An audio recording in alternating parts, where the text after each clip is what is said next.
नांदेड़ में पिछले 2 दिनों से कोरोना के मरीजों की तादाद 500 के पार जा रही है। ऐसे में जिला इंतजामिया की फिक्र बढ़ गई है। नांदेड़ के निगरान वजीर अशोक चौहान ने कोरोना के बढ़ते मरीजों को देखते हुए जिला इंतजामिया के साथ मीटिंग की। इस मीटिंग में कोरोना के इलाज के लिए दरकार इंजेक्शंस और कोरोना वैक्सीन की तादाद में इजाफे पर भी गौर किया गया। अशोक चौहान ने कहा कि इस सिलसिले में की जाने वाली कोशिशों में फंड्स की कोई कमी नहीं होगी। इन्होंने नांदेड़ में मरीजों के इस तरह इजाफे पर तशवीश का इजहार किया और कहा कि मरीजों की तादाद में इजाफे को रोकने के लिए अवाम को एहतियाती इकदाम करने पड़ेंगे, वरना इंतजामिया को सख्त कवायद लागू करने पर मजबूर होना पड़ सकता है। नांदेड जिल्ह्यातील कोविड संदर्भातला आढावा मी जिल्हाधिकाऱ्यांच्या आणि सर्व संबंधित अधिकाऱ्यांची बैठक घेतली आणि सदरील बैठकीमध्ये निश्चित चिंताजनक तर आहेतच, कारण रोज 600च्या आसपास 550-600च्या आसपास पेशंटची संख्या वाढत चाललेली आहे।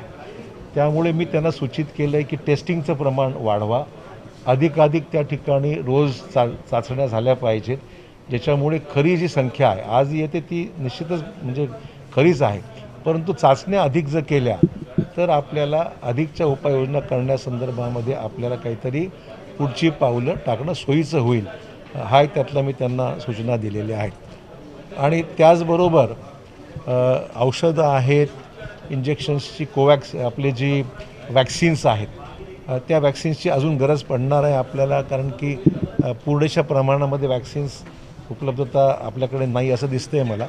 त्यामुळे मी अधिक त्यांना वॅक्सिन्स मिळतील याच्या बाबतीमध्ये व्यवस्था आपण करू। त्याच प्रमाणावर आपल्याकडे ज्या लोकांना क्वारंटाईन करण्यासंदर्भातल्या ज्या सुविधा आहेत, ज्या शासकीय इमारती आहेत, त्यांनासुद्धा पूर्ण तयारी आपण केलेली आहे आणि ही दक्षता आम्ही घेत आहोत।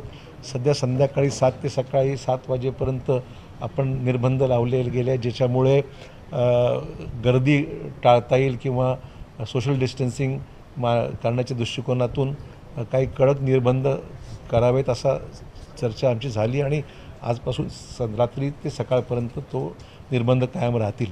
परंतु संख्या जर अशीच वाढत गेली तर मात्र काहीतरी कडक उपाय याच्यामध्ये करण्याची वेळ येईल। त्यामुळे नागरिकांना माझं आव्हान राहणार आहे की मास्कचा वापर अधिक वापरला पाहिजे, सॅनिटायझेशनच्या बाबतीमध्ये लक्ष दिलं पाहिजे आणि त्याचबरोबर सोशल डिस्टन्सिंगचा विषय आहे, इथली सत्रे जी आहे ती आपण त्याचं पालन नक्की केलं पाहिजे। ह्या त्यातल्या 3 महत्त्वाच्या बाबी आहेत ज्याची खबरदारी घेण्याची गरज आहे।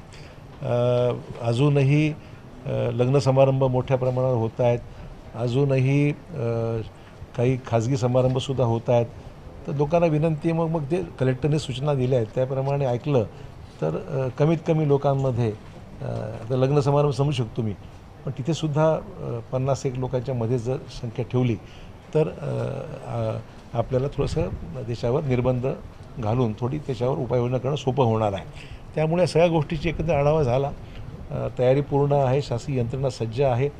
बाकी त्यांना मी सांगितलं की जे आपले ग्रामीण रुग्णालय आहेत, प्रायमरी हेल्थ सेंटर्स आहेत, सिव्हिल हॉस्पिटल आहे, गव्हर्मेंट मेडिकल कॉलेज आहे, या सर्वांना ज्या काही आता गरजा आहेत अजूनही त्या पूर्ण देण्याकरता निधीची कमतरता नाही आहे।